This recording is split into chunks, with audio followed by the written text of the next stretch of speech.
Hi everyone, it is Fitz with the Daily Delivery. I hope you're doing well. I am doing great. I promised you a daily delivery today on Andy Kennedy and Frank Martin.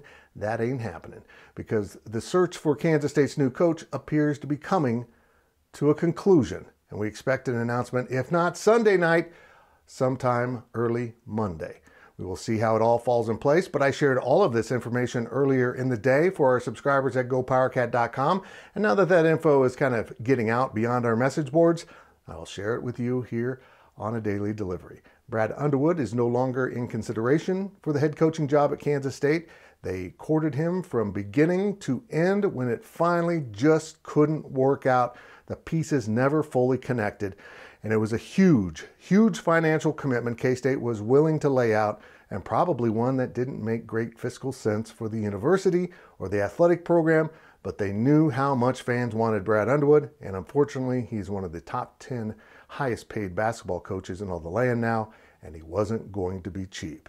Well, with Underwood out, that pretty much means Jerome Tang is going to be the next head coach at Kansas State. Now, it's not locked in 100%. They haven't dotted all the I's and crossed the T's quite yet on the contract, but other candidates like Chris Jans has been hired at Mississippi State, and it really seems now pretty obvious that K-State is locked in on the Baylor associate head coach. He's been at Scott Drew's side since the very beginning of Drew taking over the Baylor program that was rocked by scandal and rebuilding it from the ground up. And of course, they won the national title last year and exited in the round of 32 this year after being upset by North Carolina. Jerome Tang is a great recruiter, a great basketball mind, and a very well-liked individual. If he is indeed the next coach at Kansas State, I can promise you one thing.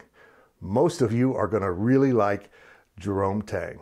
And as you know, Brad Underwood and I go way back, and I know he wanted to come home. 100% I know that. It just had to make financial and business sense at the end of the day for both parties, and that didn't work out. I compliment Gene Taylor, K-State's athletics director, for doing everything in his power to possibly make it happen. But I gotta say this, even if you couldn't get Brad Underwood, I'm pretty darn happy if it is indeed Jerome Tang. Jerome Tang may be announced as quickly as Sunday night, but maybe Monday as Kansas State's new coach. And if it's not by then, maybe we're not done with the coaching search. Stay tuned to GoPowercat and these daily deliveries. I'll try to keep you up to date.